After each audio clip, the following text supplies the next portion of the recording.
So ನಮಸ್ಕಾರ ಕರ್ನಾಟಕ ಮಂದಿ, ಮತ್ತೊಮ್ಮೆ ಕಡಿಮೆ ಬಜೆಟ್ ಅಲ್ಲಿ ಶಿಫ್ಟ್ ಹುಡುಕ್ತಾ ಇದ್ದೀರಾ. ಅದು ಸೆಕೆಂಡ್ ಓನರ್ ವೆಹಿಕಲ್ ಬಂದಿದೆ ನೋಡಿ. ಅದು 2013 ಅಂಡ್ 14 ಮಾಡಲು second owner VDI variant.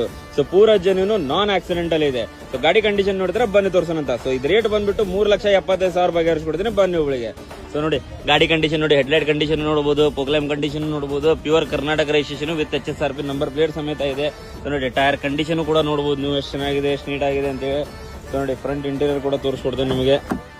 So ನೋಡಿ ಎಷ್ಟು ಚೆನ್ನಾಗಿದೆ, ಎಷ್ಟು ನೀಟ್ ಆಗಿದೆ. ಸೊ ಕಡಿಮೆ ಬಜೆಟ್ ಅಲ್ಲಿ ಶಿಫ್ಟ್ ಹುಡುಕ್ತಾ ಇದ್ರೆ ಅಂತಂದ್ರೆ ನೋಡ್ರಿ ಈ ಗಾಡಿ ಸೇಲಿಗಿದೆ. ಸೊ ನೋಡಿ ಎಷ್ಟು ಚೆನ್ನಾಗಿದೆ, ಎಷ್ಟು ನೀಟ್ ಆಗಿದೆ. ಸೊ ನೋಡಿ ಮ್ಯಾನ್ಯಲ್ ವೇರಿಯಂಟ್ ಬರುತ್ತೆ, ಅದು ಡೀಸೆಲ್ ವೇರಿಯಂಟ್ ಅಲ್ಲಿ. ಸೊ ನೋಡಿ ಬ್ಯಾಕ್ ಇಂಟೀರಿಯರ್ ಕೂಡ ತೋರಿಸ್ಕೊಡ್ತೀನಿ ನಿಮಗೆ. ಸೊ ನೋಡಬಹುದು ಎಷ್ಟು ಚೆನ್ನಾಗಿದೆ, ಎಷ್ಟು ನೀಟ್ ಆಗಿದೆ, ನಾನ್ ಆಕ್ಸಿಡೆಂಟ್ ಅಲ್ಲಿ ಇದೆ. ಸೊ ಬೇಕಾದಂಗೆ ಚೆಕ್ ಮಾಡ್ಕೊಂಡು ತಗೋಬಹುದು. ಸೊ ಮಿಸ್ರಿ ಕಡೆನೂ ಚೆಕ್ ಮಾಡ್ಕೊಳ್ಳಿ, ಅದರದೇನು ಪ್ರಾಬ್ಲಮ್ ಇಲ್ಲ. ಸೊ ನೋಡಿ shift variant, VDI variant. So ನೋಡಿ ಟೈಲ್ ಲ್ಯಾಂಪ್ ಕೂಡ ಏನು ಆಗಿಲ್ಲ, ಪೂರಾ ನೀಟ್ ಆಗಿದೆ. ಸೊ ಇದು ಟೈರ್ ಕಂಡೀಷನ್ ಕೂಡ ನೋಡಬಹುದು ನೀವು.